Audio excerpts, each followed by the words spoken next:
Salmo 139 diz assim: Senhor, tu me sondas e me conheces. Sabes quando me sento e quando me levanto, e de longe percebes meus pensamentos. Sabes muito bem quando trabalho e quando descanso, e todos os meus caminhos são bem conhecidos para o Senhor.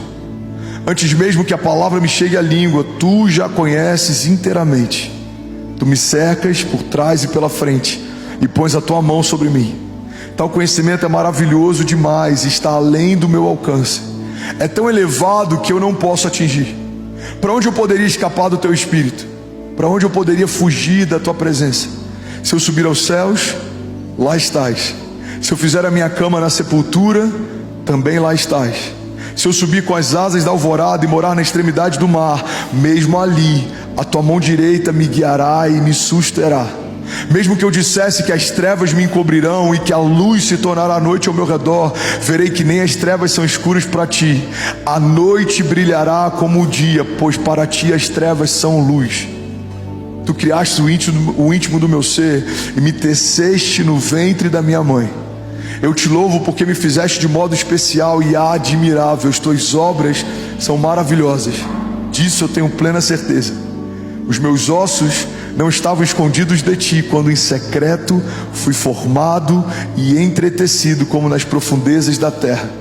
Os teus olhos viram o meu embrião. Todos os dias determinados para mim foram escritos no teu livro, antes de qualquer um deles existir. Alguém pode dizer glória a Deus por isso?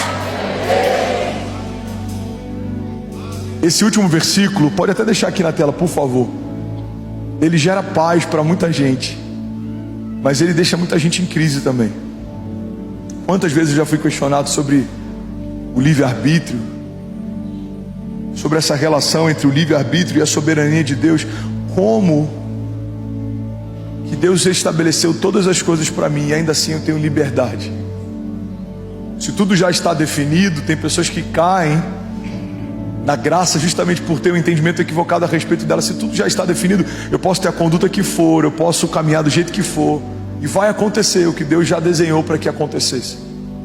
Mas o livre-arbítrio, ele funciona como alguém que embarcou num voo e tem um destino final determinado, mas a qualquer momento você pode pular pela porta de emergência e seguir um caminho paralelo.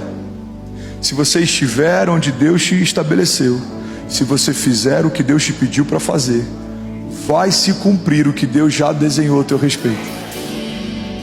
Mas temos liberdade de abortar os sonhos de Deus. Temos liberdade de não permanecer no lugar que o Senhor nos plantou. Temos liberdade de abrir mão das promessas de Deus. Se nós permanecermos no lugar que o Senhor nos plantou, vai acontecer aquilo que o Senhor já preparou para nós. Olha o que a palavra de Deus diz, Salmo 139:16: os teus olhos viram o meu embrião. Todos os dias determinados para mim foram escritos no teu livro, antes de qualquer um deles existir. É por isso que a igreja de Jesus não tem sentido caminhar de forma ansiosa. A ansiedade nada mais é do que uma preocupação em relação ao futuro. Estamos tão preocupados em relação ao futuro que a gente começa a ficar ansioso no tempo presente. A ansiedade é uma expressão de dúvida, de inquietação, de insegurança. Mas se entendemos que Deus já está no nosso futuro, esperando a gente chegar, não há espaço para imaginarmos um futuro com Deus que seja pior do que a minha estação anterior. Irmão, toda nova estação que o Senhor te chama para viver, é o próprio Deus que vai te receber quando você chegar.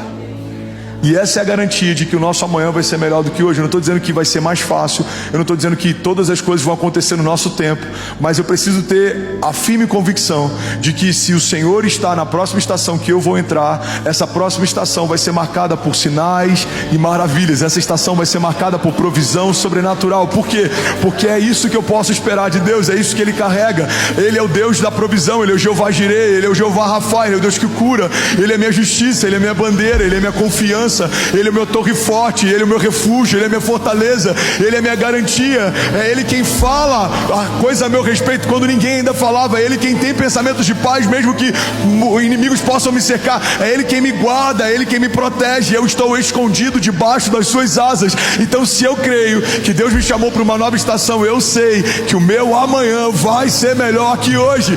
Por que, André? Porque o ano que vem vai ser melhor do que esse ano? Não, o ano que vem pode ser 10 vezes pior do que esse ano, mas o Deus que está me esperando na próxima estação não mudou, o seu caráter não mudou. Ele continua sendo bom, Ele continua sendo Pai, Ele continua sendo Deus, Ele continua tendo provisão, Ele continua tendo graça, Ele continua tendo milagres. Alguém comigo aqui, pelo amor de Deus?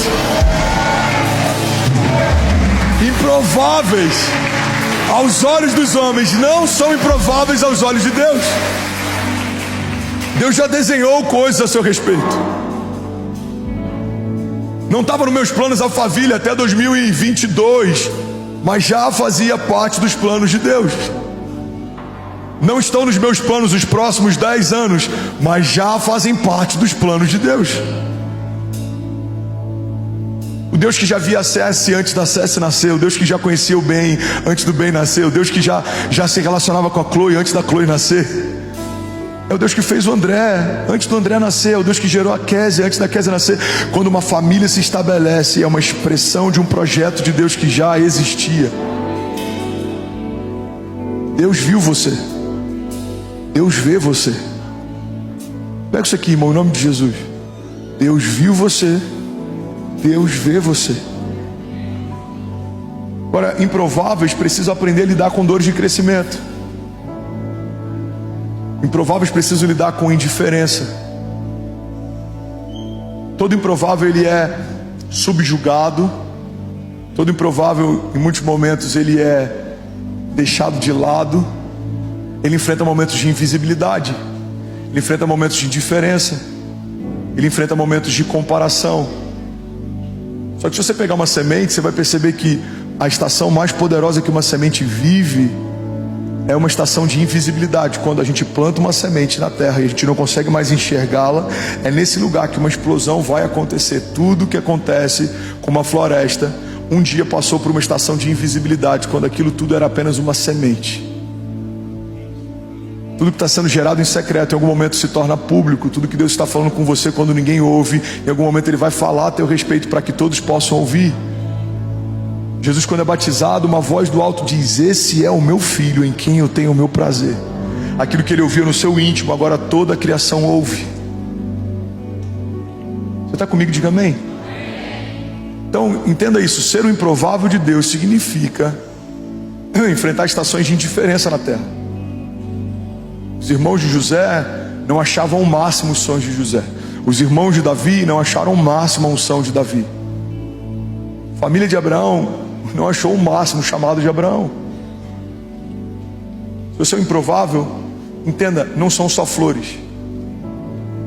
Existe uma graça sobrenatural sobre aqueles que decidem viver a vontade de Deus. Mas tudo se levanta para fazer você desistir daquilo que Deus chamou para viver. Enfrentaremos indiferença como Noé enfrentou. Uma das frases que eu mais amo: todos achavam Noé estúpido até as primeiras gotas de chuva caírem. Um homem louco construindo algo sem sentido, até que um dia aconteceu o que Deus disse que aconteceria. A gente vai ter que enfrentar indiferença como Noé, a gente vai ter que enfrentar injustiça como José, a gente vai ter que enfrentar levante como Davi. Em um momento Davi está tocando a harpa para que o rei durma, em outro momento ele está sendo perseguido pelo rei em meio a desertos. Improváveis não são livrados por Deus dos processos, mas são guardados por Deus no meio das batalhas. Deus não vai necessariamente te livrar de um deserto, mas Ele vai te livrar no deserto. Deus não vai necessariamente te livrar de uma tempestade, mas Ele vai te livrar na tempestade. Deus não vai necessariamente te livrar de um gigante, mas Ele vai te livrar na presença do gigante. Prováveis de Deus não são homens que são isentos das crises, dos processos. Não, pelo contrário. Deus sempre usa homens marcados para marcar. Deus sempre usa homens que foram feridos e sarados para sarar. Deus sempre usa homens que foram quebrados e restaurados para restaurar, porque as suas cicatrizes te dão a autoridade para ministrar sobre o outro. Quando alguém estiver passando uma crise de qualquer tipo, você vai falar: olha para qualquer uma das minhas cicatrizes, elas expressam o que Deus fez na minha história, e elas são uma garantia de que Deus pode fazer na sua também.